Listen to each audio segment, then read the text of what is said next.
Ako nga pala si Thea, 30 years old, naganap ang isishare kong kwento sa inyo may ilang buwan na ang nakakaraan. Nagkaroon ako ng boyfriend na mas matanda sa akin ng 10 taon. Itago na lang natin siya sa pangalang Bricks. Nakilala ko siya sa isang event kung saan ay naging promo girl ako at siya naman ay isa sa mga guest. Unang pag-uusap pa lamang namin ay nakaramdam na ako kaagad ng kakaibang spark. Hindi natapos ang gabing yon na hindi niya ako napakilig at napatawa. Kahinaan ko pa naman ang dalawang yon, Papa Dudut. Kaya naman after ng event na yon ay ako na ang naglakas ng loob na kunin ang number niya. Wala kasi akong Facebook noon dahil binura ko ng time na nagkahiwalay kami ng ex ko. Hindi rin kasi nakatulong sa mental health ko ang makita pa ang ex ko na pakalat-kalat sa Facebook. Niligawan ako ni Bricks ilang araw after ng event kung saan kami nagkasama. Hindi ko na nga pinatagal pa ang panliligaw niya dahil baka makawala pa siya. Naniniwala naman kasi ako noon na hindi na dapat pinapatagal ang panliligaw kung seryoso ka na sa kanya. Nagkataon na talagang seryoso na ako kay Bricks at naging kami kaagad. At hindi ko pinagsisihan ang desisyon na yon lalo na nang mas makilala ko pa siya, Papa Dudut. Pinaka-okay na talaga siya sa lahat ng mga nakarelasyon ko. Unang beses yon na nakaramdam ako na itrato ng maayos. Nagbuhay reyna ako sa kanya dahil sobrang maalaga at lahat ng kailangan at gusto ko ay ibinibigay niya. Kabaliktaran talaga siya ng mga naging ex ko kasi ako ang madalas na nag-i-effort. Pero sa relasyon namin ni Bricks, siya lahat ng gumagawa noon para sa akin.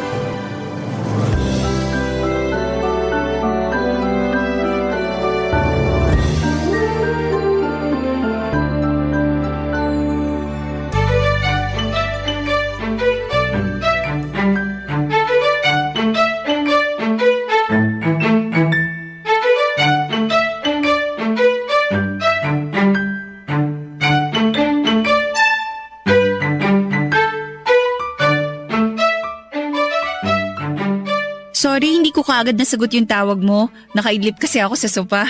Kala ko naman busy ka sa ibang lalaki. Uy, walang ganyan. Alam mong ikaw lang ang forever.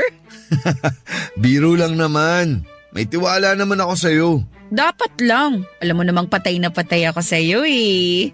Ako rin naman. So bakit ka nga nakipagkita sa akin? Miss mo na ako agad? Ang clingy ha. Kahit naman kasama kita parang namimiss pa rin kita. Ewan ko, iba ang tama ako sa'yo eh. Di na kailangan mambola ha, nakuha mo na ako eh. Kuhang-kuha na. Kahit naman sa akin ka na, kailangan ko pa rin ipaalala sa'yo na mahal kita. Huwag kang ang ganyan. Baka buntising kita eh. Ako talaga ang mabubuntis? Bakit ka nga andito? Dali na habang hindi pa nauubos yung kilig ko. Diba sabi mo gusto mo ng asong corgi? Oo, pangarap ko yung asong yun. Ibabalita ko lang sa'yo na nakabili na ako. Seryoso ka ba? Nasaan? Nasa bulsa ko. Bulsa? Ano yan, keychain lang? Joke. Nasa kaibigan ko pa. Bukas ko pa kukunin. Ay hala, seryoso ka talaga? Kumuha ka talaga? Mukha ba ako nagbibiro? Ang aga mo naman akong sinorpresa, bukas ko pa pala makukuha. Na-excite ako eh. Kailangan ko na agad ibalita sa'yo. Pwede naman kasi bukas, ikaw talaga? O baka ginamit ko lang talagang excuse yung aso para makita kita ngayon. Napupuno na naman ako ng kilig sa katawan ha. Umaapaw na ba? Tumatagas na. Yung corgi muna ang baby natin ha. Kahit wala pang corgi, ikaw na muna ang baby ko. Ako naman ang umaapaw sa kilig ngayon. Huwag kang competitive, mas umaapaw ang kilig ko kaysa sa'yo. Ang swerte ko talaga sa'yo. Kaya ang sarap mag-effort kasi ang sarap mong mahalin lagi. Ako nga tong swerte sa'yo eh. Huwag kang competitive. Gaya-gaya ng linya. I love you. I love you too. Na-excite na tuloy ako sa corgi. Nakakaselos naman. Mas na-excite ka pa ata sa aso kaysa sa akin eh. Sana all aso. Ito naman pati aso pagseselosan. Alam mo namang ikaw lang ang number 1 na aso sa buhay ko eh. Oo, aso talaga ako. Kasi sobrang loyal ko sa'yo. Di ko yun napaghandaan ah. Alam mo kung ano yung dapat mong paghandaan? Sige nga, ano? Paghandaan mo pa yung ibang effort ko sa susunod. Aba, mukhang nakapag-ipon ka ng effort ah. Di lang ako basta nakapag-ipon. Umaapaw na yun. Parang kilig ko. O sige, ready na ako para dyan. Wala nang bawian ah. Si Briggs na talaga ang naisip kong bigay ng Diyos kapalit ng mga heartbreak ko sa mga nakarelasyon ko dati.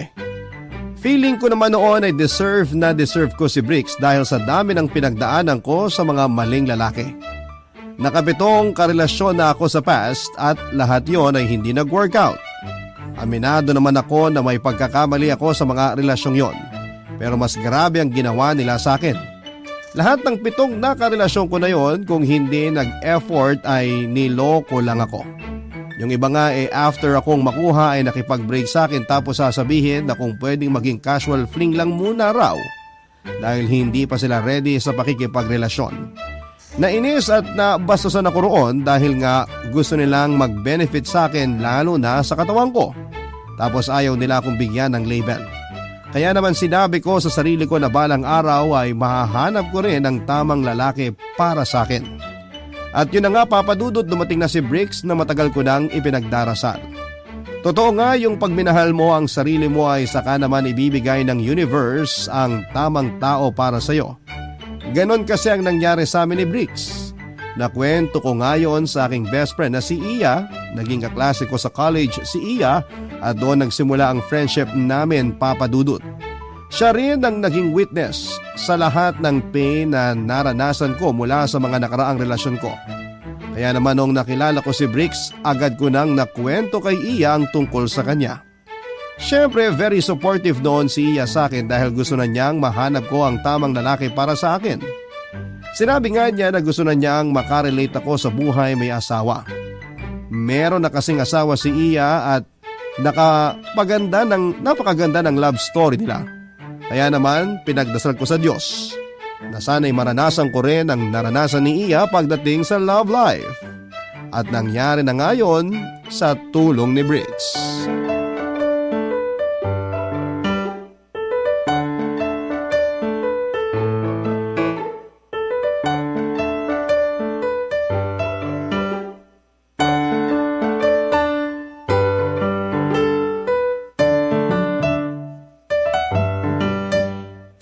Nasa labas ka pa lang ng bahay, ramdam ko na yung kilig mo ha? In love, yarn? Mula EDSA hanggang dito sa bahay mo sa Antipolo yung kilig ko, girl. Naniniwala naman ako. Briggs yung pangalan ng new guy, no? Sa sinend mong picture, infer, ang gwapo. New and last guy na for me. Wow, ganun ka ka-sure sa kanya? Ay nako kung alam mo lang. Parang ngayon pa lang kita narinig na naging sure sa isang lalaki ah. Paano naman ako magiging sure dati? Di naman din sila sure sa akin. It's a tie lang. Tama naman. Iba kasi talaga tong si Briggs. Naku, kung alam mo lang talaga. Kailan mo ba siya papakilala sa akin para makilatis ko na? Saka na pag hindi na siya busy. Busy saan? Sa pangbababae?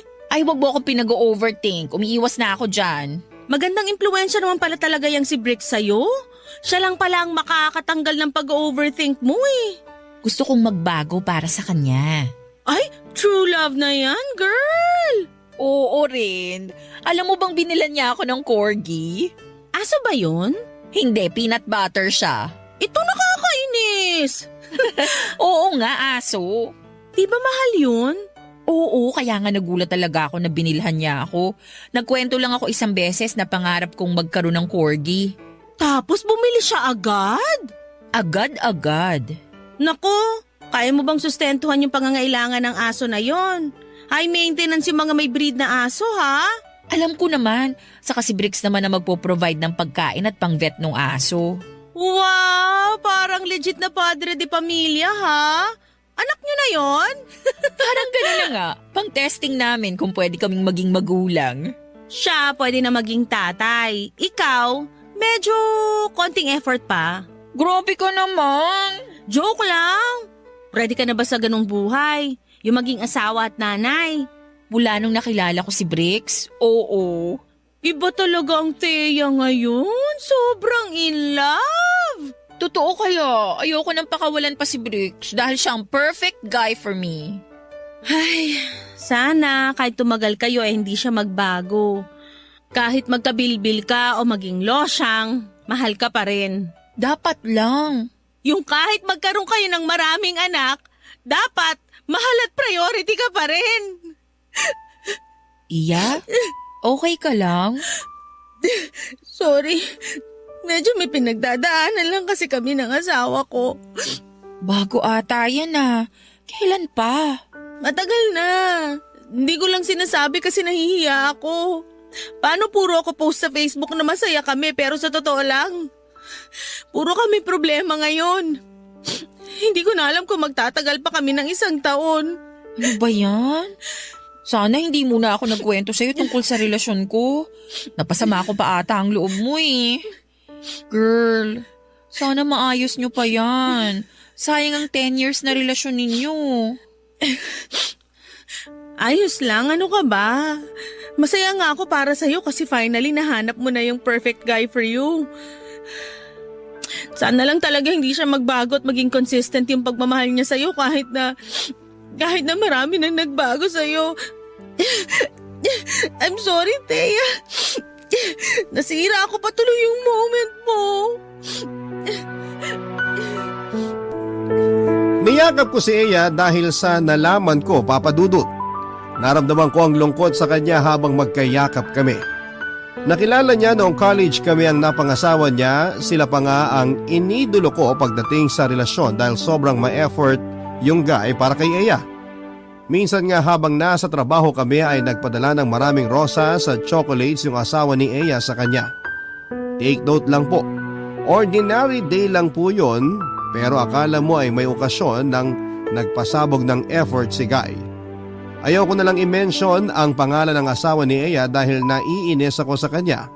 Lalo na nung nalaman kong munti ka nang may mangyari sa guy na yon at sa katrabaho niya noong minsang nagkainuman sa team building nila sa work. Marami pang nakwento si Eya sa akin tungkol sa pagkasira ng relasyon nila. Hindi naman niya magawang iwan si Guy dahil meron na silang 2 anak. Napaisip at natakot tuloy ako sa mga nangyari sa kanilang mag-asawa, Papa Dudut.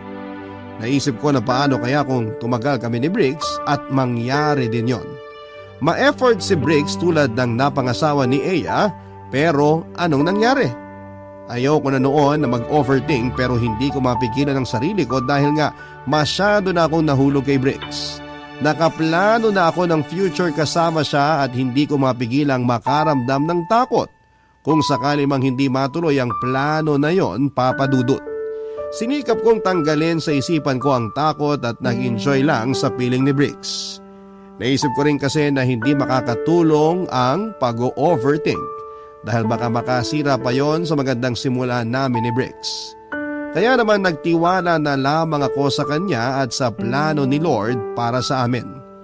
Sinurrender ko na noon sa kapalaran kung magiging kami forever o matutulad lamang kami sa mga nawasak na relasyon. Pero lihim sa puso ko ang panalangin noon na sana ay hindi na matapos ang magandang simula namin ni Briggs noon, Papa Dudut. Barangay Love Stories. Barangay Love Stories. Sa paglipas pa ng mga buwan ay nabawasan ang pangamba ko na baka mauwi lang kami sa wala ni Briggs. Nagpatuloy kasi siya sa pagiging consistent sa akin.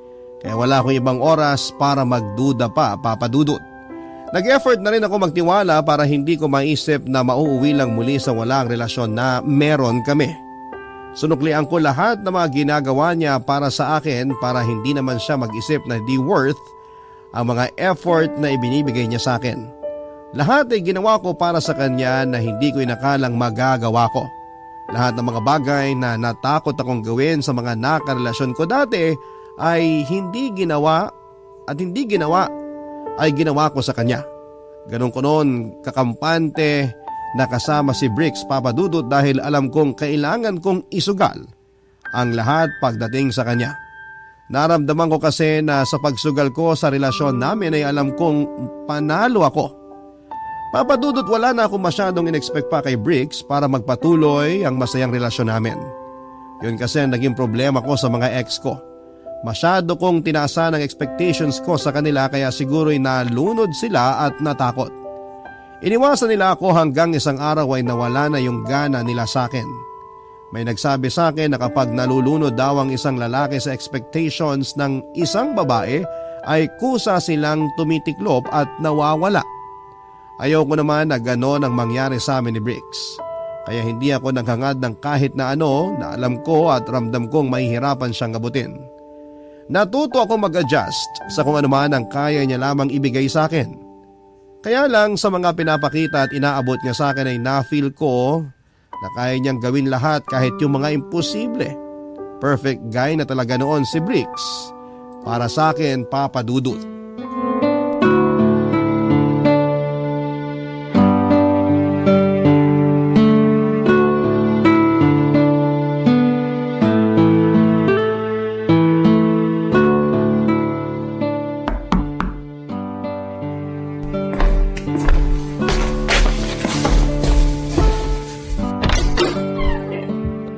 Bricks, anong ginagawa mo dito? Alasing ko pa lang ng umaga. Nag-prepare ako ng breakfast natin. Hala, ba't di mo sinabi sa akin kagabi na pupunta ka? Eh di hindi na yung surprise para sa mansari natin. Happy mansari! Mansari? Mukhang nakalimutan mo ah. Okay lang, bawi ka na lang sa akin mamaya. Okay lang sa'yo na mag-celebrate ng mansari? Eh di ba dapat naman talagang i-celebrate yun? Hindi lang ako sanay. Kaya pala deadma ka lang sa mga nakaraang mansari natin. Uy, naalala ko naman lahat yon. Kaya lang ano? hindi nga ako sanay na may karelasyon akong gustong mag-celebrate ng maliliit na bagay tulad ng mansari. Hindi maliit na bagay ang mansari. Gustong gusto ko kayang nagse-celebrate nun. Eh kasi nga yung mga ex ko sabi nila hindi naman importante yon. Saka na raw kapag umabot na ng 1 taon. Hindi ako ganon.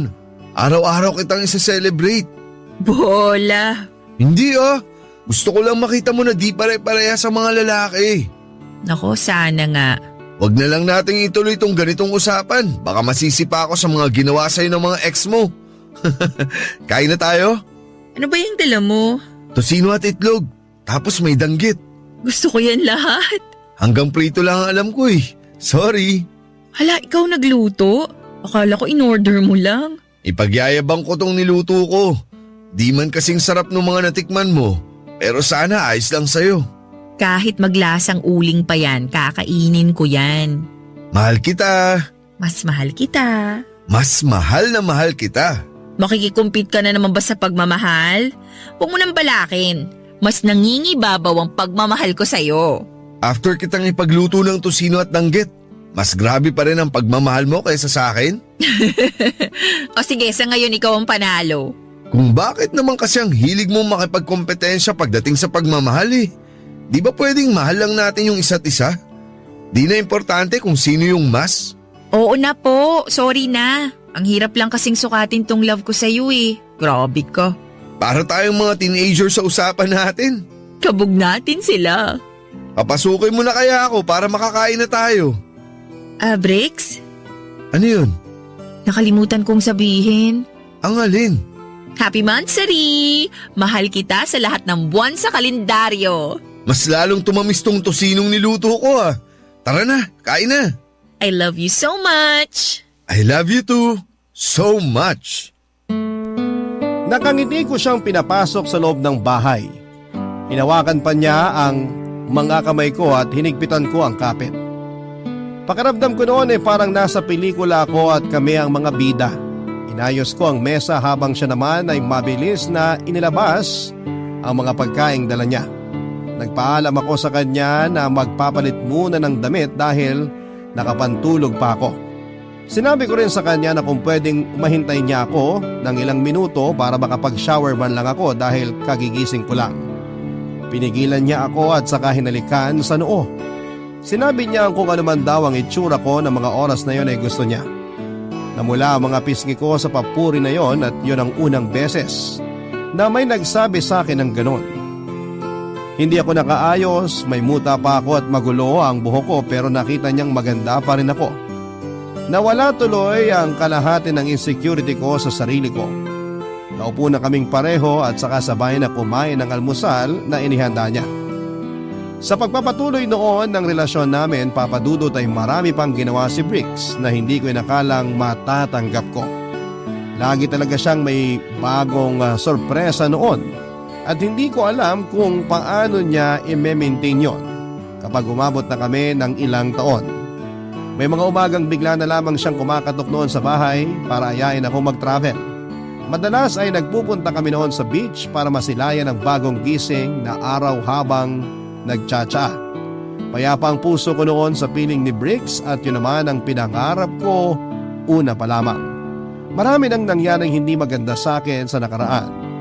Kaya kapayapaan na lamang ang hanap ko at nakuha ko yon sa piling niya. Pinagdasal ko sa Diyos na sana ay hayaan niyang manatili ang kapayapaan na yon sa puso ko, Papa Dudut.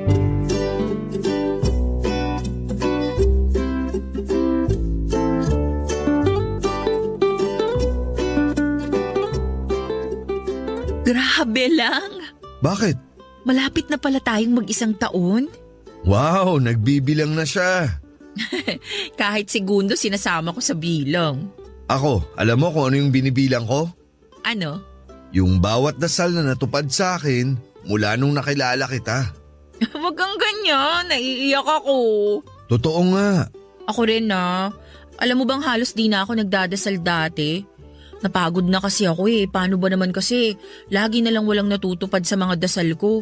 Pero ngayon, meron na. Ikaw? Kinilig ako ron Akala ko hindi na pakikinggan mga dasal ko. Akala ko sobrang busy na ng tadhana sa ibang tao kaya medyo nakalimutan na ako. Nagkaroon lang pala ng delay bago ka dumating sa buhay ko. Sabi nga nila, di ba? Delays are not denials. Ngayon ko lang yan naintindihan talaga. Kasi English? Che! Nagmamadali kasi ako noon. Nagmamadali ako na makahanap ng true love.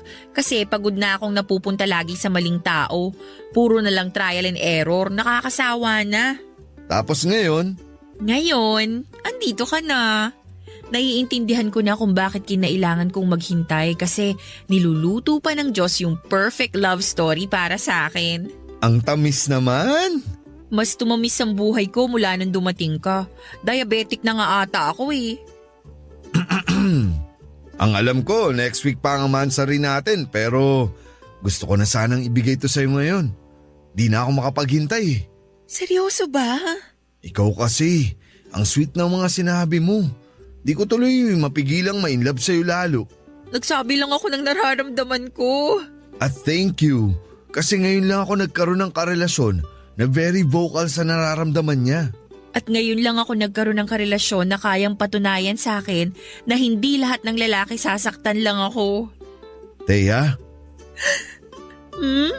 Ikaw ang pinakamagandang nangyari sa akin ngayong taon.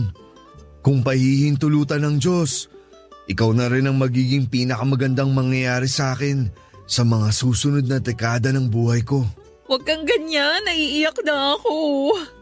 Mula nung nakilala kita, wala akong ibang gustong gawin kundi makita kang masaya. Kahit hindi ako ang dahilan. Ikaw ang dahilan ko sa bawat saya na meron ako ngayon.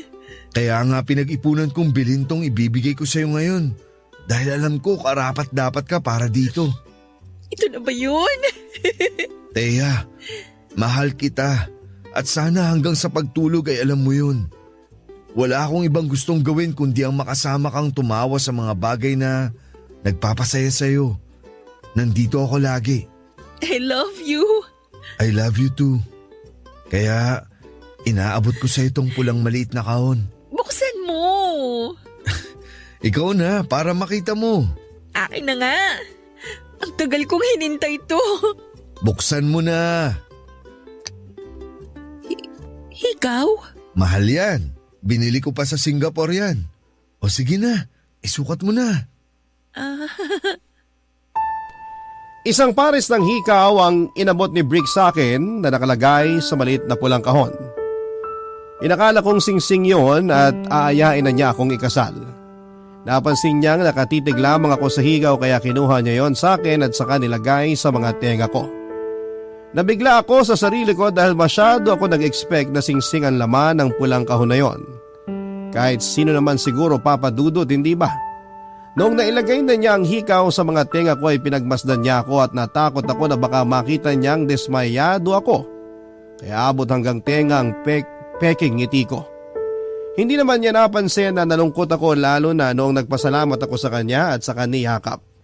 Pinagyabang niyang mahal ang mga hikaw na yon at talagang pinuntahan pa niya sa Singapore para lamang mabili yon. Hindi ko na nga pinakinggan ang iba pa niyang mga sinabi dahil masama ang loob ko. Alam kong nangako ako sa sarili ko na hindi ko tataasan ang expectations ko para kay Briggs, pero kasi gusto ko nang maitali sa kanya, Papa Dudut. Wala na akong ibang gustong hintayin noon. Gusto ko na lang noon na makasal na sa kanya para may formality na ang lahat. Kaya lang ay mukhang malabo pa dahil mas pinili niyang bigyan ako ng hikaw kesa sa singsing na pangarap ng bawat babaeng nagmamahal. Pagkatapos noon ay nag-aya na akong umuwi dahil baka hindi ko na makayanan pang maitago sa kanya ang pagkadismaya ko. Nagtaka rin siya kung bakit ako nag-ayang umuwi kaagad, usually ako naman yung gustong magstay pa ng mas matagal kapag kasama siya. Nagdahilan ako na sumasakit na ang puson ko dahil malapit na akong datnan. Hindi naman niya ako inusisa pa at sinunod na lamang ang gusto ko. Hinatid niya ako sa bahay at nagmadali akong pumasok sa loob para maging malaya na ako sa totoong nararamdaman at emosyon ko ng mga oras na yon, Papa Dudut. Barangay Love Stories. Barangay Love Stories. Na napigilan pa ang sarili ko, Papa Dudut. Pinagpatuloy ko na ang pag-asa na anytime ay aayain na ako ni Briggs na pakasalan. Alam kong nangako ako sa sarili ko na hindi na ako ulit mag-expect ng kahit na ano sa karelasyon ko, pero naisip kong deserve ko pa rin namang mag-expect sa isang tao dahil alam kong kaya ko ring sabayan ang expectations na yon. Madalas akong nag-search sa internet kung paano mapapadali ang pag-propose ng isang lalaki sa isang babae. Lahat ng nakita ko ay sinunod ko pero walang naging epekto para kay Briggs. Naubusan ako ng pasensya lalo na kapag nagpaparinig na ako pero madalas ay deadma pa rin siya. Sinubukan kong kalmahin ang sarili ko kapag walang napupuntahan ang mga parinig ko dahil ayokong mag-away kaming dalawa. Hindi ko alam kung manhid lamang noon si Briggs o talagang ayaw niya lang pansinin ang mga sinasabi ko. Imposible namang hindi siya nakahalata sa mga pagpaparinig ko dahil masyado nang ang obvious lahat ng sinasabi ko.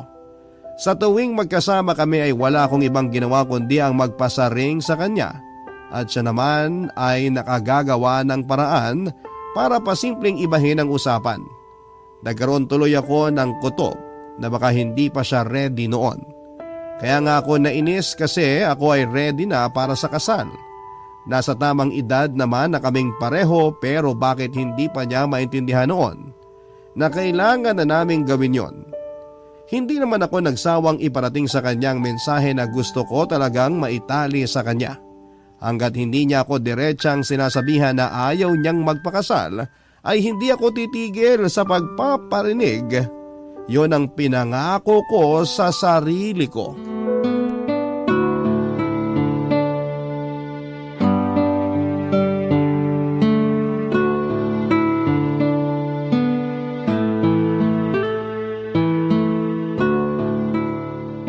Nabusog ba kita sa spicy adobo ko? Sobra! Ang sarap! Pinakamasarap na adobong natikman ko. Masasarapan ko pa ang mga luto ko kapag mag-asawa na tayo.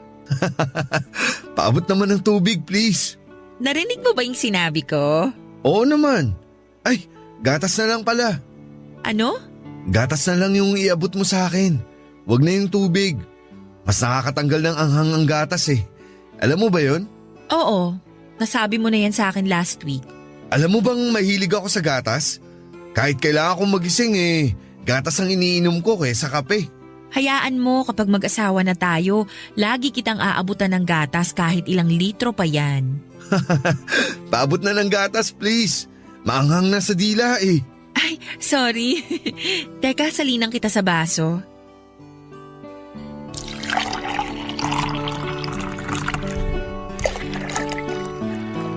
Oh, heto na.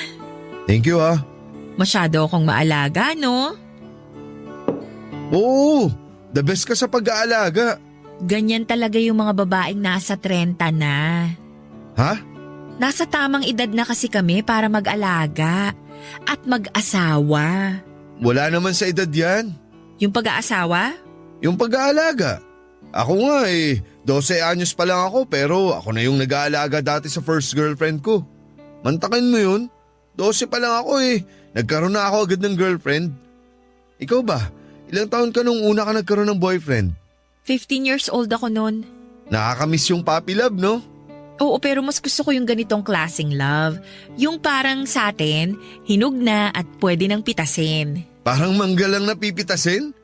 O sige, i-ready mo na ang alamang at kakainin na natin ang manggang yan. Ang ibig kong sabihin, hinog na kasi yung relasyon natin. Parang mangga.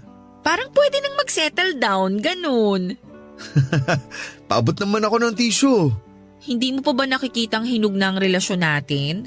Ang mature nga ng relasyon natin kaya ako gusto. Ang sarap ng ganitong relasyon. Sana walang magbago. Pwede pa rin namang magbago. Pwedeng mapunta sa, alam mo na. Alam mo nga Yung may altar, may pare.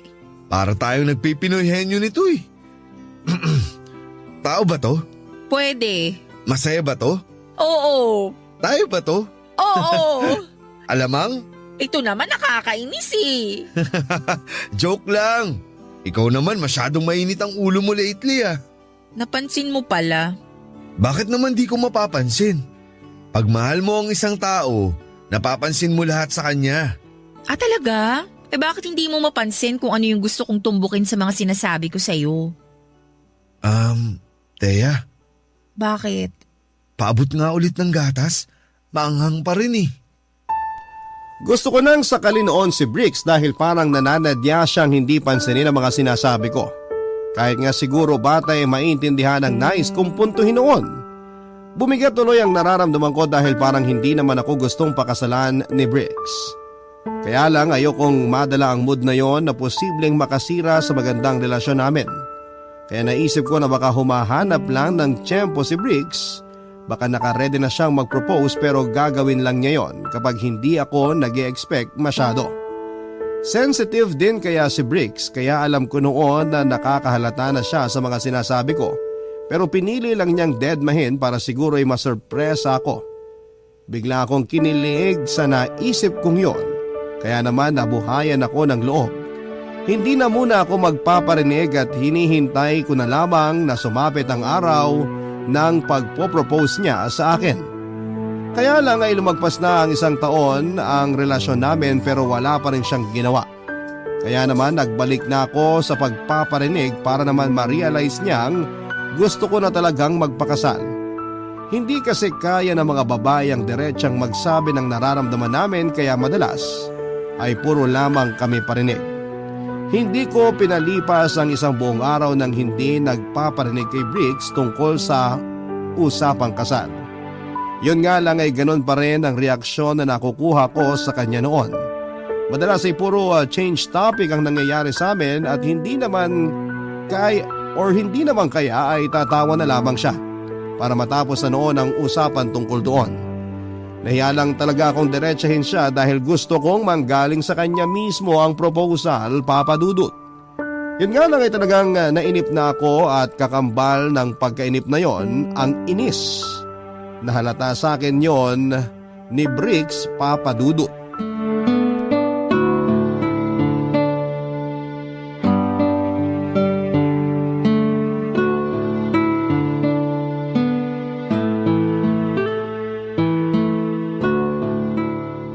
Kanina ka pa tahimik dyan Walang masamang manahimik. Toyo ba yan? Hindi. Kailangan ba kitang lambingin? Kailangan kong huwag kang umiwas sa mga sinasabi ko. Umiwas? Bama ang maangang ka pa talaga.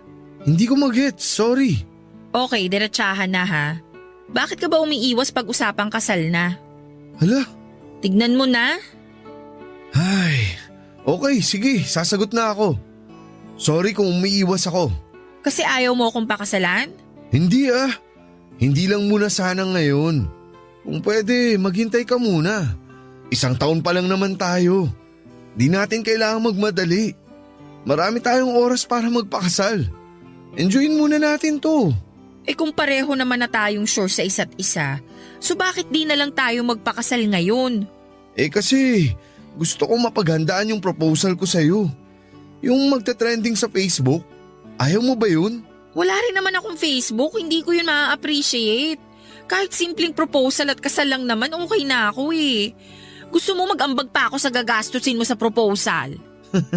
Hindi naman pwede yun. Gastos naming mga lalaki yun. Pero gusto ko na kasi.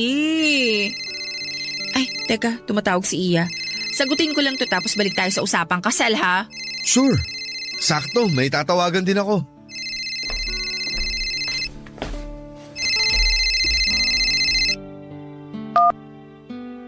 Hello, Iya. Girl, busy ka? Kasama ko si Brix eh. May importante kaming pinag-uusapan. Okay lang ba tawagan kita mamaya? Pwede bang lumayo ka muna sa kanya bago ko sabihin tong babalita ko sa'yo? Kinakabahan ako ah. Ano ba yan? Girl, alam mo bang may asawa pa si Brix? Ano? Okay, mukhang hindi mo pa alam. Mukha bang alam ko? Mukha bang papayag akong maging kabit? Teka, huwag kang magalit sa akin. Hindi naman ako nanloko sa'yo. Paano mo nasabing may asawa na siya? Nanood kami ni Habi ng championship game ng basketball. Tapos nahuli sa fancam si na Brix at ang asawa niyang Tisay. Tisay ang asawa niya? Maganda? Hindi na importante kung maganda yung asawa.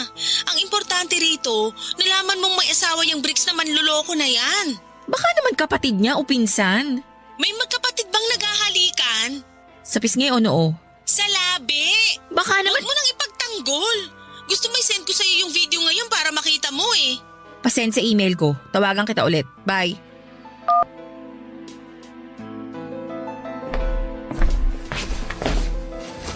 Teya, uwi na muna ako ha. May emergency sa bahay. May asawa ka na? Ha? May asawa ka na pala. Ikaw? Future asawa? Diba? Kumusta naman yung championship game ng basketball na napanood nyo ng asawa mo? Sarap pa ng halikan nyo ah. Ha? Di ako nanonood ng basketball. Sinungaling! Ano bang klaseng pagbibintang yan? Nababaliw ka na ba? Oo, nababaliw na nga ako siguro. Nababaliw na ako sa pag-iisip na ikaw yung perfect guy para sa akin pero hindi pa pala. Kumalma ka nga muna. Kanina lang pinag-uusapan natin ang kasal. Tapos ngayon nangaaway ka na. Bakit hindi kita aawayin? After mo kong gawing kabit nang hindi ko alam? Teya, ano bang mga pinagsasasabi mo? Akala ko na delay lang ang tadhana sa pagbibigay sa akin ng perfect guy. Pero nagpadala na naman pala siya ng panibagong lesson sa akin. Sana dininay na lang niya yung request ko. Pare-pareho kayong mga lalaki. Mga manluloko! Perfect cheater si Brix, Papa Dudut. Yung inakala kong the one for me ay nakalaan na pala sa iba. Inamin niyang matagal na siyang kasal at nasa ibang bansa ang asawa niya. Nagbakasyon lang daw sa Pinas kaya nagkasama ulit sila. Sinabi niya na malabo na raw ang relasyon nila dahil pakiramdam niya may ibang lalaki na ang asawa niya. Hindi ako naniwala dahil alam ko na yung ganong klase ng rason ng mga lalaki. Ganon din ang nirason ng ex ko noong pinili niya akong lokohin. Kaya hindi ko pinaniwalaan si Brix, Papa Dudut. Agad akong nag-walk out. Sinubukan pa niya akong tawagan pero blinako na siya sa number niya sa cellphone ko. Naiyak ako habang nasa taxi at nahiya pa ako sa taxi driver na binilhan pa ako ng tissue sa isang convenience store dahil basang-basa na ang mukha ko ng mga luha ko. Nasaktan ako sa ginawa ni Brix, Papa Dudut, minahal ko siya pero hindi ko kayang maging number 2. Ilang beses na humingi ng chance si Brix sa akin at sinabing pwede naman daw naming itago muna ang relasyon namin. Hahanap lang daw siya ng tiyempo para maiwan ang asawa niya dahil ako naman daw ang mas mahal niya. Nagalit ako lalo dahil mas mahal niya ako. Ibig sabihin lang noon ay mahal pa rin niya ang asawa niya. Noong tinanong ko kung meron pa siyang pagmamahal sa asawa niya ay sumagot siya ng oo. Dinepensahan niya ang sagot niya at sinabing kaya ko raw siyang tulungan para makalimutan ang asawa niya. Mas lalo akong nagalit dahil ginawa pa niya akong panakipbutas matapos ko siyang unahin sa lahat. Yun ang huling beses na nakapag-usap kami. Pagkatapos noon ay pinili kong lumipat na ng tirahan para hindi na niya ako mahanap pa. Naging broken akong muli at hindi ko alam kung paano pa ako makakabangon. Masyado kong umasa na si Bricks na ang perfect guy para sa akin. Pero naging perfect example lang pala siya ng taong hindi ko dapat mahalin. Itago niyo na lamang po ako sa pangalang Julia, 35 years old at dati akong nagtatrabaho bilang recruitment specialist sa Taguig. Sa Palawan talaga ako noon nakatira, doon ako nag-aral at nakapagtapos ng kolehiyo. Ilang taon din akong nagtrabaho doon at meron akong long-time boyfriend si Gerald.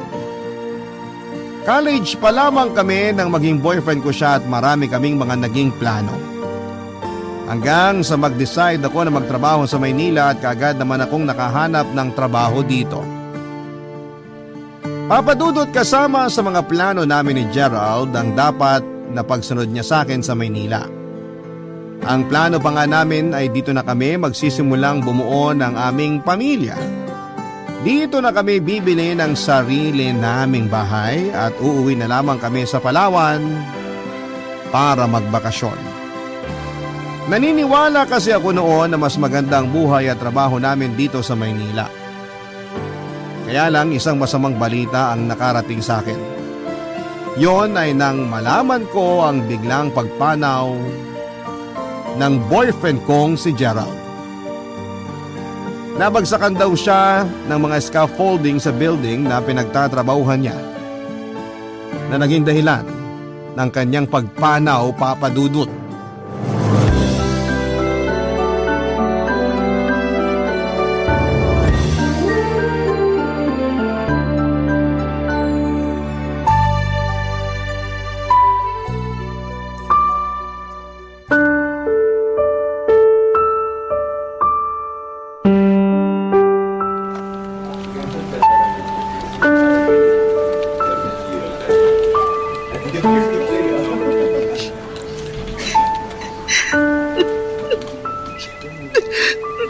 Julia, mabuti naabutan kita dito sa station mo ngayong lunch break. Ano ba naman kasi tong presentation na ginawa mo para sa meeting natin? Pinasa mo ba talaga to? Bakit ang daming typo? Tapos hindi malinaw ang nilagay mong explanation sa mga topic na i-discuss dito. Paano to maiintindihan ng client natin sa meeting? Pasensya na po, Ma'am Kat. Anong pasensya? Uulitin mo lahat to kung ayaw mong pare-pareho tayong pumalpak sa meeting. Oh, ayusin mo yan. Opo. Uulitin ko na lang po to. Pasensya na po talaga, Ma'am. Talagang kailangan mong gawin yan. Nasaan ba kasi ang utak mo nang ginawa mo yung mga presentation? Diba sinasabi ko sa'yo na pinakaayoko sa lahat yung hindi inaayos ang trabaho? Pati ako napeperwisyo? Dapat nandun lang ako sa opisina ko? Pinuntahan pa kita dito sa station mo? Umarap ka nga sa akin. Kanina pa ako dada dito tapos ikaw... Teka, may iyak ka ba? Hindi po, Ma'am. Anong hindi? Namumugto yung mga mata mo. Ano ba nangyari? Wala po, Ma'am. Ayos lang po talaga ako. Pasensya na kung nataasan kita ng boses. Pasensya na rin kung inabala kita ngayong lunch break mo. Pero gusto kong malaman mo na pwede mong sabihin sa akin kung ano man ang gumugulo sa'yo ngayon. Nakakagaan ang pakiramdam kapag may pinagsabihan ka ng problema mo. Ang totoo po, Ma'am Kat. Nakatanggap po kasi ako ng tawag mula sa pinsan ko sa Palawan. Sinabi niya po sa akin na nawala na raw po yung boyfriend ko. Namatay po siya kagabi dahil sa aksidente sa pinagtatrabahuhan niya. Ha? I'm so sorry, Julia. Matagal na po kaming magkarelasyon ni Gerald. College pa lang po, boyfriend ko na po siya at napakarami na po naming planong dalawa. Dapat po susunod na siya sa akin dito sa Maynila sa susunod na buwan. Kasi dito po namin planong magpakasal eh. Dito kami bubuo ng sarili naming pamilya. Dito po namin sisimulan to pa rin lahat ng mga pangarap namin. Pero hindi na po mangyayari yun kasi wala na po siya. Wala na po si Gerald. Alam ko na mabigat ang pinagdadaanan mo ngayon. Dahil minsan na rin akong nawalan ng mahal sa buhay. Hindi biro ang sakit sa dibdib na binigay ng pagkawala niya sa buhay ko. Pero kagaya ng palagi nating naririnig, lahat ng masasaya at mabibigat na pangyayari sa buhay natin, palaging may dahilan. Pero bakit po ganun? Bakit kailangan po na maramdaman natin to? Bakit kailangan kunin sa atin kaagad ng Diyos ang mga mahal natin sa buhay? Napakabata pa po ni Gerald para mamatay. Wala namang kasi makapagsasabi sa atin kung kailan tayo mawawala sa mundong to. O kahit pa ang mga tao na mahalaga para sa atin. Kaya hanggat kaya natin, kailangan na sulitin natin ang bawat oras na pwede natin silang makasama. Hindi naman namin gusto magkahiwalay ng matagal ni Gerald. Kinailangan lang niyang tapusin yung kontrata niya sa Palawan bago siya makasunod sa akin dito sa Maynila. Pero kung alam ko lang... kung alam ko lang na mawawala na siya... dapat hindi na lang ako umalis eh. Dapat hindi ko na lang siya iniwan na sa Palawan. Sige lang, Julia. Iiyak mo lang yan para gumaan kahit paano ang bigat dyan sa dibdib mo. Buong umaga na nga po akong umiiyak, ma'am. Pero hanggang ngayon halos madurog pa rin ang dibdib ko sa sobrang sakit ng nararamdaman ko dito. Pakiramdam ko, anytime pwede na akong sumunod sa kung nasan man si Gerald ngayon. Tigilan mo ang pag-iisip mo ng ganyan. Kasi kung naririnig ka ngayon ni Gerald, sigurado ako na hindi siya matutuwa. Sige ganito. Gusto mo ba mag-request ng vacation leave para makauwi ng Palawan? Pero ma'am, kakaregular ko lang po dito sa kumpanya. Mag-iisang taon pa lang po ako dito. Baka po hindi ma-approve yun lalo na't hindi ko naman po kamag-anak o asawa si Gerald. Ako nang bahala doon. Mag-request ka ng vacation leave for 2 weeks, tapos email mo sa akin. Ako na maglalakad para ma-approve yun sa HR. Basta magpakatatag ka lang. Hindi to madali kasi walang madaling paraan para matanggap natin ang pagkawala ng mahal natin. Pero wala tayong ibang choice kung hindi ang maging matatag para sa kanila. Papadudot, masungit at istrikta talaga ang operation manager naming si Kat sa opisina. Galit siya sa mga empleyadong nagkakamali sa trabaho. Dahil para sa kanya siya at ang kumpanya namin ang napiperwisyo.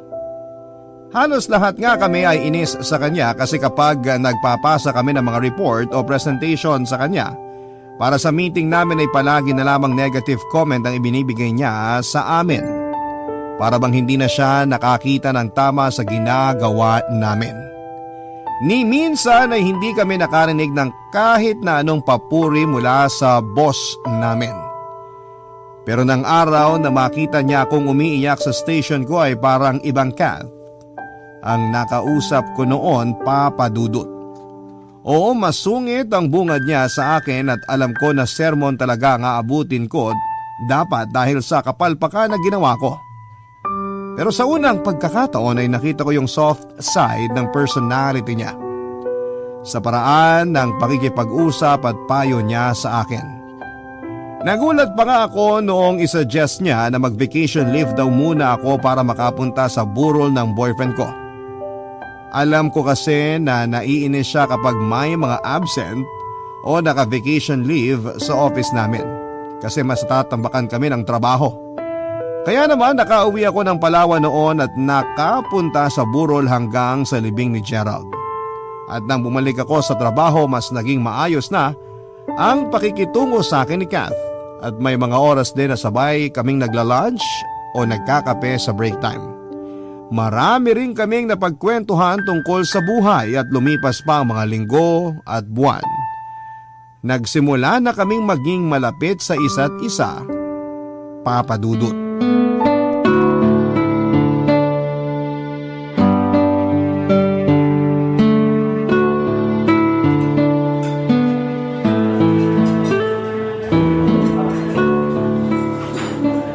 dami namang tao dito sa restaurant. Sa ibang restaurant na lang kaya ako kumain. Julia! Julia! Oh, si Ma'am Kat yun ah. Saka yung asawa niya yata ang kasama niya. Julia, dito ka na lang sa table namin. Nakakahiya naman pero sige na nga, lapitan ko na sila. Hi Ma'am Kat! Makamam naman to. Wala naman tayo sa opisina. Kath na lang ang itawag mo sa akin. Sige. May kasama ka ba? Wala eh. Akala ko kasi konti lang yung tao dito sa restaurant kaya pumasok ako para dito na lang mag-celebrate ng birthday ko. Pero baka lumipat na lang ako ng ibang restaurant. Birthday mo pala! Huwag ka nang umalis. Dito ka na lang sa table namin at sagot na namin ang dinner mo. Di ba Han? Okay lang? Oo naman. Kahit ano pang orderin niya, sasagutin natin lahat. Oo, ayos lang daw sa asawa ko kaya dito ka na sa table namin ha? Sige Kat, thank you sa inyo ha. Wala yun. Sina namin. Nice to meet you, Julia. Nice to meet you din po sir. Jay na lang. Lakas makatanda ng sir. Okay, sige. Bakit pala hindi ka nag-request ng birthday leave para nakauwi ka ng Palawan? Para nakapag-celebrate ka ron kasama ang family mo.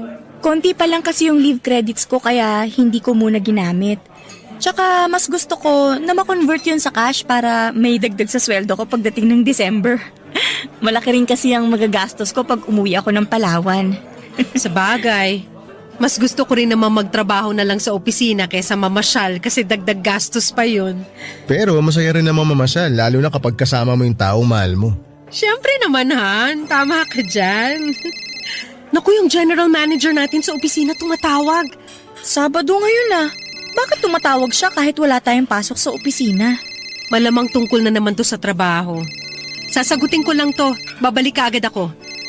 Julia, pumili ka na ng pagkain dyan sa menu. Han, lalabas lang muna ako ha kasi mahina ang signal dito sa loob ng restaurant. Balik ako agad. Okay. Grabe si Kat, napaka-workaholic. Kahit rest day, nagtatrabaho pa rin. Nako, mas workaholic pa yan sa workaholic. Kulang na nga lang, dalhin na niya yung buong bahay namin sa mismong opisina niyo eh.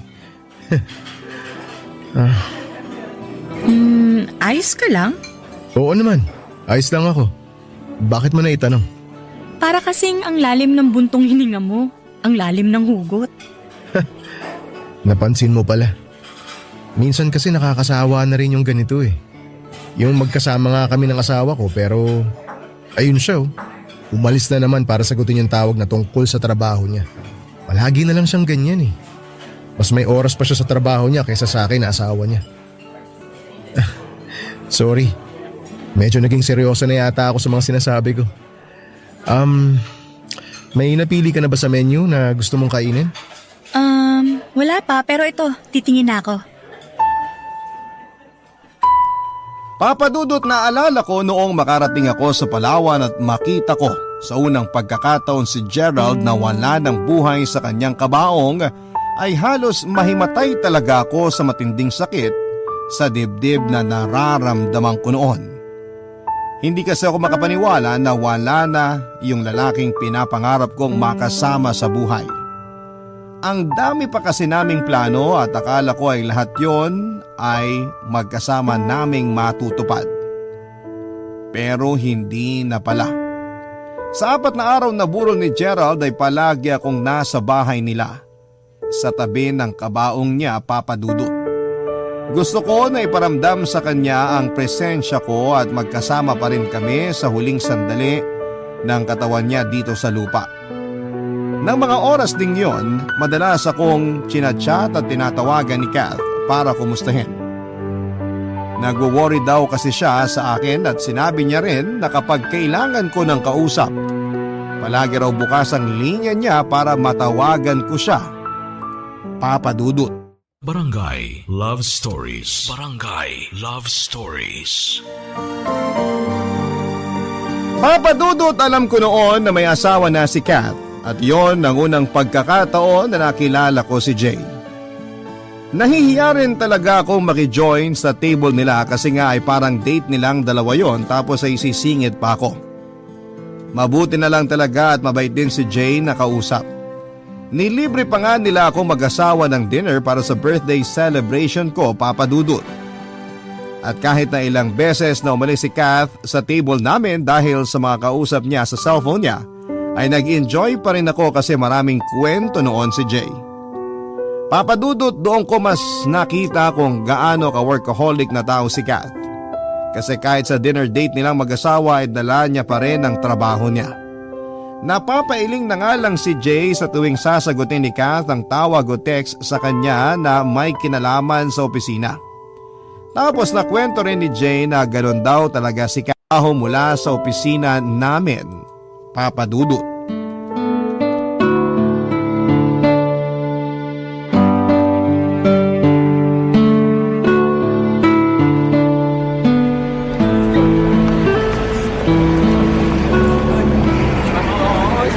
Grabe, kanina pa ako dito sa waiting shed pero wala man lang tumitigil sa mga taxi na pinapara ko. Julia! Oh, Jay! Tiga, sakay ka na. Sabay na kita. Atid na kita sa inyo. Naku, hindi na. Okay lang ako. Thank you. Di ka na. Inatid ka na namin dati ni Kat sa apartment mo. Kaya alam ko na hindi yon out of the way sa bahay namin. Rush hour na ngayon.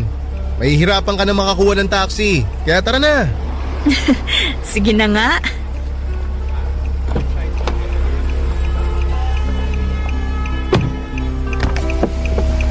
May gusto ko bang music? Ayos lang kahit wala. Mas gusto ko nga yung tahimik eh. Ah, okay. Ayaw mo pala ng maingay. Sige, hindi na lang ako magsasalita. Parang sirato.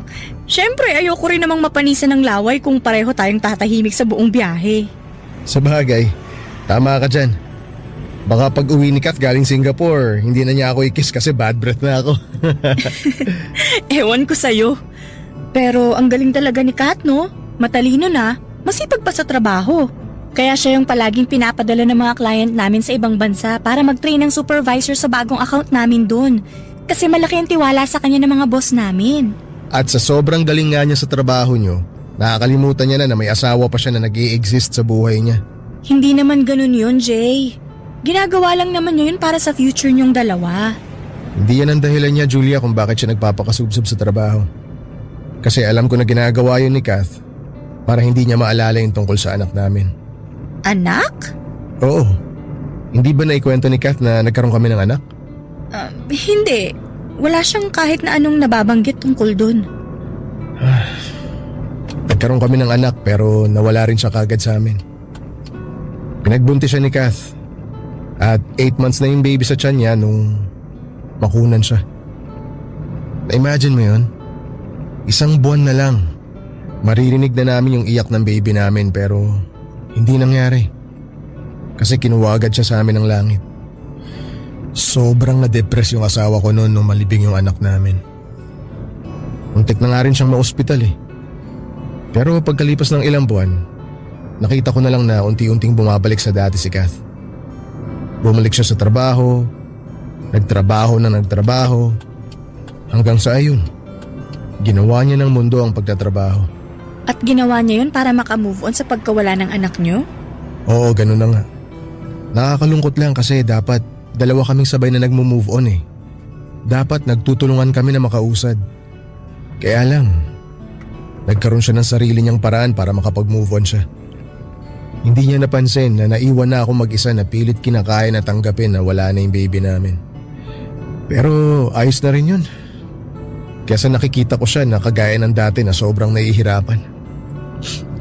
Sorry, napakwento ka patuloy ng tungkol sa anak niyo. Okay lang.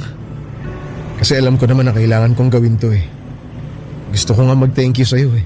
Mag-thank you sa akin? Para saan? Sa pakikinig mo sa akin. Ang tagal ko na rin kasing gustong pag-usapan ng tungkol sa bagay na to pero syempre, hindi pwedeng sikat ang kausapin ko. Kasi nga, ayokong bumalik siya sa dating siya na hindi makabangon mula sa pagkakalubog niya sa matinding kalungkutan. Ang tagal kong sinulo tong kirot na to sa dibdib ko. Pero ngayon na nakausap na kita, kahit paano, gumaan ang lahat. Kaya, salamat talaga. Salamat sa pakikinig mo sa akin, Julia.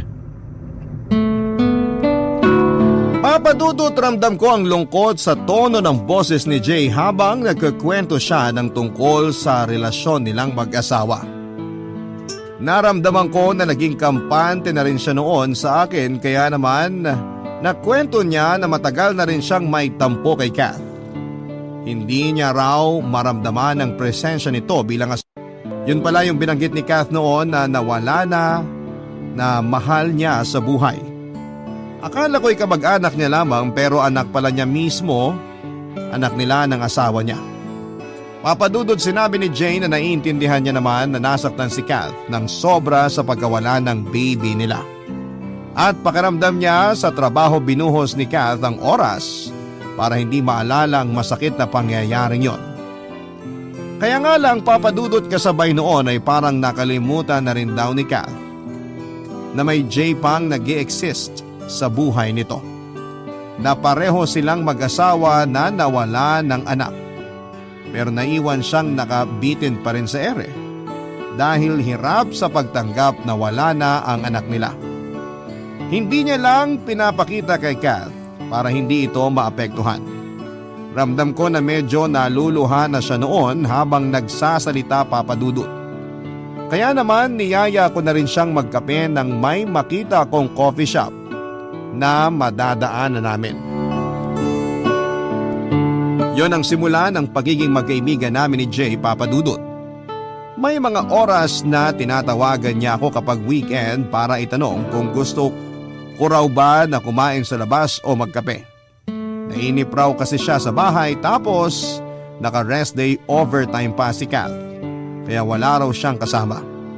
Alam ko na hindi magandang tingnan na nagkakasama kaming dalawa nang wala si Kath, pero hindi ko siya matanggihan hanggang sa nauwi na nga sa bawal na pag-iibigan ang nasimula naming pagkakaibigan ni Jay, papadudot.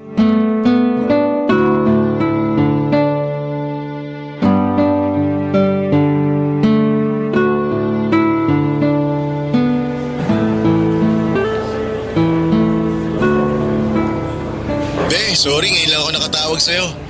Ang dami kasi namin ginagawa dito sa opisina eh. Ayos lang. Naiintindihan ko kasi kapag ganitong oras alam ko na busy kayo sa trabaho. Kumain ka na ba? Eto, kaka-lunch break ko lang. Nang makabili ako ng pagkain ko, tinawagan agad kita kasi gusto kong marinig boses mo eh. Bakit naman? Siyempre, para ganahan akong kumain. Kailan pa naging panghimagas ang boses ko? Alam mo naman kasi na marinig ko lang ang boses mo, pwede na akong hindi kumain ng isang buong araw eh. Parang ewan to. Nagsasabi lang ako ng totoo. Ay, teka, tapos ka na bang kumain? Baka mamaya na, abala ko lunch break mo ha. Tapos na akong kumain, be. Ako nga to nakakastorbo kasi kaka-lunch break mo lang. Kahit kailan, hindi ka naging abala sa akin. Kung pwede nga lang, ikaw na maging pagkain ko. Sira. Kumain ka na nga dyan kasi pabalik na rin ako mamaya sa office namin. Inuubos ko lang tong juice ko. O sige, tawagan na lang kita ulit mamaya. I love you, be. I love you too. Bye. Ay, ito talagang beko. Napaka-sweet. Julia, pwede ba tayo mag-usap? Ay, sorry kung nagulat kita. Gusto lang kasi kita makausap. Okay lang ba? Ha? Okay lang, Kat. Hindi pa naman tapos ang lunch break ko. Upo ka. Salamat. Tungkol saan ba yung gusto mong pag-usapan natin? Tungkol sa asawa ko. Ayos ka lang? Oo. Ano kasi, matamis pala masyado tong juice kaya bigla na lang akong nasamid. Ano ba yung gusto mong pag-usapan natin tungkol kay Jay? Ano kasi, pakiramdam ko, may ibang babae na yung asawa ko. Baka ano lang, baka pakiramdam mo lang yun, pero baka hindi naman talaga. Iba na kasi siya eh. Paanong iba? Hindi na siya kagaya ng dati na palagi akong tinatawagan kapag lunch break niya. Tapos kapag magkasama kami sa bahay, hindi na kami masyado nag-uusap. Hindi niya na ako nilalambing. Palagi niya lang hawak yung cellphone niya, tsaka nakita ko na iba yung password ng cellphone niya. Hindi naman ako nakikialam sa mga gamit niya. May kailangan lang akong i-transfer na picture mula sa cellphone niya. Kaya kinuha ko yun habang nasa banyo siya. Tapos, yun nga. Hindi ko nabuksan kasi iba na ang password. Nung nakita niya ako na hawak yung cellphone niya, nainis siya tapos kinuha ulit sa akin yung cellphone niya. Baka naman, Ibang babae yung dahilan kung bakit nagbabagong ugali ng asawa ko. O sige, tatanungin kita. Nahuli mo na ba dati na may ibang babae ang si Jay? Hindi pa. May history na ba siya ng pagloloko sa relasyon nyo? Wala naman. Madalas ba kayo nag-aaway o nagsisigawan sa bahay nyo? Hindi, kasi hindi rin naman kami masyado nag-uusap sa bahay. Palagi kasi akong pagod sa trabaho kaya madalas nagpapahinga na lang ako. See? Walang dahilan para magloko ang asawa mo, Kat. Siguro, stress ka lang din kaya kung ano-anong napapansin mo kay Jay. Natatakot kasi ako. Natatakot ako na baka may ibang mahal na si Jay. Hindi ko kakayanin yun, Julia. Ayoko mawala sa akin ang asawa ko. Hindi mawawala sa'yo si Jay kasi mahal ka niya. At sigurado ako na hindi niya magagawang lokohin ka. Kaya relax ka lang. Magtiwala ka sa asawa mo. Magtiwala ka sa pagmamahal niya sa'yo. Papa Dudut, hindi ko kailanman naisip na pwede kong maging boyfriend si Jay at aaminin ko na attracted ako sa kanya noong unang beses pa lamang na nakilala ko siya. Kasi kahit halos 5 taon ang tanda niya sa akin, yung tipo talaga ng itsura niya ang type ko sa isang lalaki. Matangkad, maputi, maskulado at matangos ang ilong. Bonus pa na mabait siya at mapagmahal siyang asawa kay Kath. Kaya kapag niyayaya niya akong magkape na kaming dalawa lamang ay hindi ko siya matanggihan kasi nag-e-enjoy ako na kausap siya, Papa Dudut. Akala ko pa nga noong una ay naaawa lamang ako sa kanya sa sitwasyon niya bilang asawa ng boss ko, Papa Dudut. Kasi hindi niya deserve ang hindi bigyan ng oras ng babaeng mahal niya. Kaya hindi nagtagal ay unti-unti kong naramdaman na yung awa na yon ay nauwi na sa pagmamahal. Pero maniwala sana kayo na pilit kong pinigilan ang pagmamahal na yon. Dahil ayokong makagawa ng pagkakamali, Papa Dudut, at ayokong masakta ng boss ko na kaibigan ko na rin. Pero sadyang mahirap kalabanin ang sinisigaw ng puso, lalo na kapag tinamaan ito sa maling tao, Papa Dudut. Barangay Love Stories. Barangay Love Stories. Papa Dudut, kinabahan talaga ako nang bigla na lamang lumapit sa akin si Kath para kausapin ako. Ang akala ko ay alam niya ang tungkol sa relasyon namin ng asawa niya. Natakot ako na baka sampalin o bigla na lamang niya akong sabunutan noon, Papa Dudut. Baka bigla na lamang niyang gawin ang mga bagay na nakakahiya tulad ng pag-iiskandalo sa pinagtatrabahuhan namin. Pero hindi pala dahil iba ang pakay niya. Gusto niya lamang pala akong makausap tungkol sa mga kakaibang napapansin niya sa asawa niyang si Jay. Hindi rin talaga ako makatingin ng diretsyo noon sa mga mata ni Kath, Papa Dudut. Natatakot ako na baka mabasa niya sa mga mata ko na nagsisinungaling lamang ako. Ilang beses din akong nagkunwaring nauubo para lamang mabuo ulit ang boses ko. Medyo nababasag na kasi yon at nauutal pa ako. Ibinigay ko ang lahat ng kaya ko para magpanggap na walang alam tungkol sa bagay na kinukonsulta niya sa akin. Sinabi ko sa kanya na mabait ang asawa niya at alam ko na mahal siya nito. Kahit ang totoo, ako na ang bagong mahal ng asawa niya, Papa Dudut.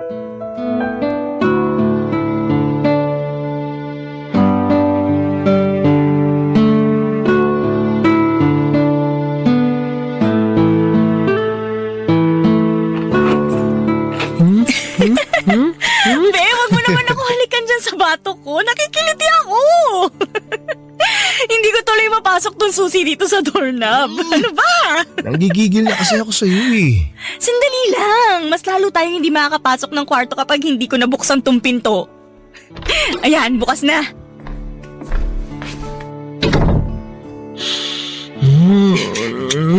Teka, doon na tayo sa kama. Grabe. Baka mamaya pareho pa tayong gumulong dito sa sahig eh. Eh di sige, bubuhatin na lang kita.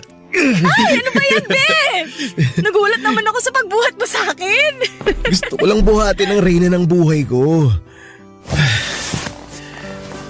Be, siguro naman ngayon, wala nang mga istorbo sa atin kasi kanina pa talaga kita gusto halikan ng matagal eh. Kaninang-kanina pa, nasa labas pa lang tayo ng kwarto natin. Kahit gaano pa katagal, be. Yan ang gusto ko sa'yo, Be. Ang bilis mo kausap eh. Pakis nga. Teka, cellphone ko nagre-ring. Kukunin ko lang sa bulsa na short ko. Mamaya na, Be. Pero baka kasi importante yung tawag na yun. Saglit lang, mabilis lang to. Si Kat tumatawag. Huwag ka maingay, be. Sasagutin ko lang, ha? Sige. Hello, Kat? Hi, Julia! Kumusta? Ayos naman. Bakit ka napatawag? Alam ko na pangalawang araw mo pa lang sa 1-week vacation leave mo. Pero gusto lang kitang kumustahin. Wala kasi ako makausap dito sa office ngayong lunch break kaya tinawagan kita. Sana hindi ako nakakaistorbo. Hindi ka nakakastorbo. Okay lang. Wala pa rin naman ako masyadong ganap dito sa beach. Nakahiga lang ako tsaka nagsiselfone sa kwarto. Bakit hindi kayo mag-swimming ng mga pinsan mo? Tinatamad pa sila eh. Mga tulog nga eh. Mamaya na lang daw ulit kapag palubog na yung araw. Sa bagay, mas masarap mag-swimming kapag hindi mataas ang sikat ng araw. Nag-lunch ka na ba?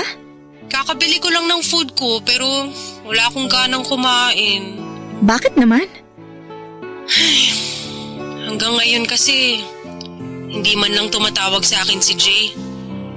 Alam ko naman na busy siya sa out-of-town conference. Siguro yun o tatawag din sa'yo. Alam mo naman yung asawa mo na yon. Nahawa na ng pagiging workaholic sa'yo.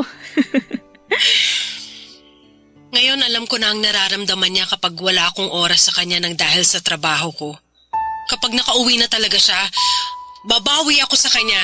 Ipagluluto ko siya ng mga paborito niya, yayayain ko siyang palagi mag-date kami sa labas at mas magiging sweet pa ako sa kanya. Basta ipaparamdam ko sa kanya kung gaano ko siya kamahal. Nagiging madrama na naman ako. Sorry nasisira ako tuloy ang bakasyon niyo ng mga pinsan mo. Okay lang, Kat. Sabi ko naman sa'yo, handa ako makinig sa mga ikukwento mo sa akin. Salamat, Julia. O sige na, ibababa ko na tong tawag kasi para makapag-enjoy ka na dyan. Kakain na rin ako dito sa pantry. Okay, sige. Ay, Anong sabi ni Kath? hindi mo pa raw siya tinatawagan o tinitext man lang. Wala naman akong sasabihin sa kanya eh. Tsaka busy tayong dalawa ngayon dito eh. Pero kailangan mo pa rin siyang tawagan. Mamaya na lang, Be. Jay, sikat pa rin ang asawa mo kaya responsibilidad mo na tawagan o i-text man lang siya. Oo nga, asawa ko siya. Pero ikaw na yung mahal ko, Julia. Alam mo naman kung paano natin pinagplanuhan tong alis natin na to. Ilang araw na nga lang tayong magkakasama eh. Hahatiin ko pa ba yun kay Kath? Gusto ko lang naman na mas maiparamdam ko sa'yo na seryoso ako nung sinabi ko sa'yo na mahal kita. Kaya hayaan mo na lang muna ako. Ite-text ko rin naman si Kath eh. Pero mamaya na. Hindi naman importante na mag-update ako sa kanya eh. Ang importante, matapos natin yung nasimula.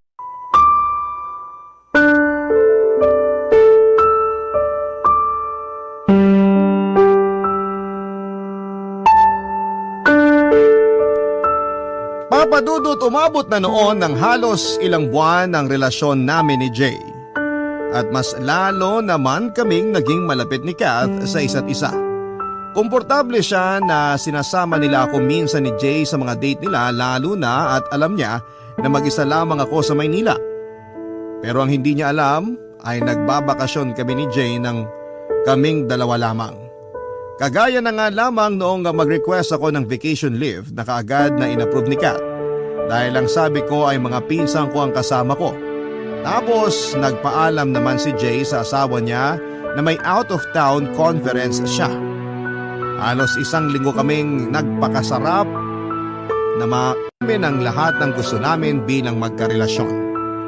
Yung maglakad na magka-holding hands, kumain sa restaurant nang hindi kinakabahan, at mag-kiss kahit pa may mga tao sa paligid.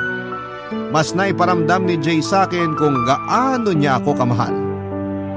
Kaya nga lang sa paglipas pa ng mga araw at linggo ay napapadalas ang paghingi sa akin ng payo ni Kath, Papa Dudut. Lumalakas daw kasi talaga yung pakiramdam niya na may ibang babae ang asawa niya. Madalas niyang nakikita si Jay na may chinachat at kapag lumapit na raw siya ay biglang papatayin ni Jay ang cellphone niya. At nakakaamoy raw siya ng pamilyar na pabangong pambabae sa mga damit ni Jay. Kaya naman nagpalit din talaga ako ng brand ng pabango noon. Pero nang minsang umiyak na sa akin ang konsensya ko, Papa Dudut. Hanggang sa mag-decide akong itama ng lahat ng maling ginagawa ko noon, Papa Dudut.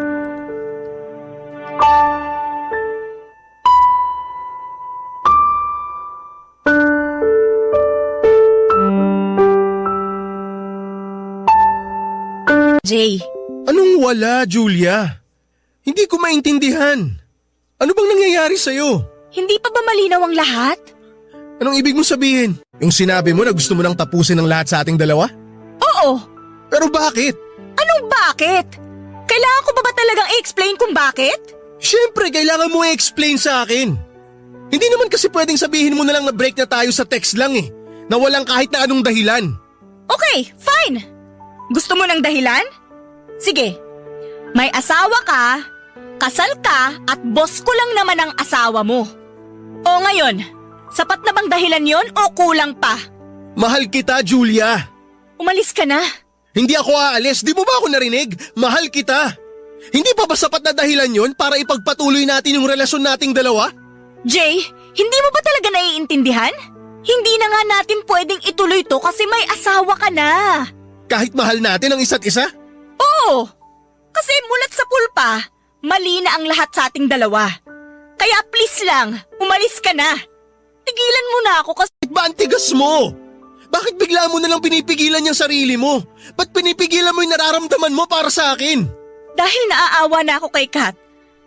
Asawa mo siya at kaibigan ko siya. Hindi niya deserve ang masaktan. Jay, please. Nakikiusap na ako. Umalis ka na. Huwag mo na akong guluhin. Magre-resign na rin ako para hindi na malaman ni Kat ang tungkol sa atin. Alam ko na! Hindi mo na kailangan mag-resign dahil alam ko na lahat! Kat? Anong ginagawa mo dito? Ako pa talagang tinanong mo, Jay? Seryoso ka dyan? Pero sige, sasagutin ko ang tanong mo. May GPS lang naman ang kotse mo kaya na-locate ko kung nasan ka.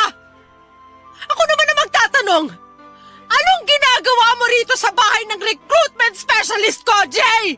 Kat, sandali. Hayaan mo muna ako magpaliwanag. Huwag napakasama ng ugali mo! Pinagkatiwalaan kita! Sa'yo ko lang sinabi ang lahat ng tungkol sa nararamdaman ko sa pagluloko ng asawa ko tapos ikaw lang pala ang kabit niya? Kaya pala pamilya ng amoy ng pabango sa damit niya? Dahil pabango mo pala yung amoy na kumakapit sa damit niya? Tinuring kitang kaibigan at parang kapatid ko tapos ano? Tatraidorin mo lang pala ako? Ang kapal talaga ng mukha mo! Huwag mong sisihin si Julia. Wala siyang kasalanan dito. At sinong dapat sisihin ko sa panloloko niyo sa akin? Sino may kasalanan? Ako? Oo! Ikaw talaga ang may kasalanan. Kasi kung hindi mo nilunod yung sarili mo sa lungkot at sa trabaho mo dahil sa pagkawala ng anak natin, sa tingin mo magloloko ako? Ha? Maghahanap ako ng pagmamahal sa ibang babae? Hindi, Kath. Hindi mangyayari to kung hindi dahil sa'yo. Wow! Grabe ka, Jay! Isa ka rin na sobrang kapal ng muka! Kung may problema ka na pala sa akin, bakit hindi mo man lang ako kinausap? Bakit hindi mo sinabi ang mga issue mo sa akin at sa relasyon nating dalawa? Ibigan pa na tinuring ko ng kapatid ko! Kat, I'm sorry. Sorry? Sorry lang? Ha? Sa tingin mo ba maayos pa ng sorry na yan ang perwisyong binigay mo sa buhay ko? O ano? Ha? Masaya ka na ngayon? Masaya ka na nakasira ka ng relasyon? Na naagaw mo na sa akin ang asawa ko? Julia! Ano ba naging kasalanan ko sa'yo? Naging mabuti naman akong kaibigan. Bakit kailangan mo ako suklian ng ganito? Bakit yung asawa ko pa? Bakit si Jay pa? Maniwala ka sa akin.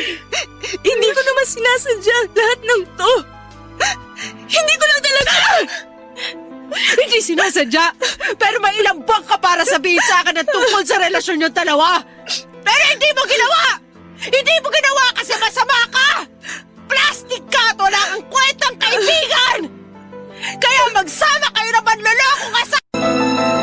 Papa Dudut, hindi talaga madali para sa akin ang ginawa kong pakikipaghiwalay kay Jay, pero naawa na talaga ako noon kay Kath. Lalo na at ako ang sinasabihan niya ng mga problema niya tungkol sa asawa niya.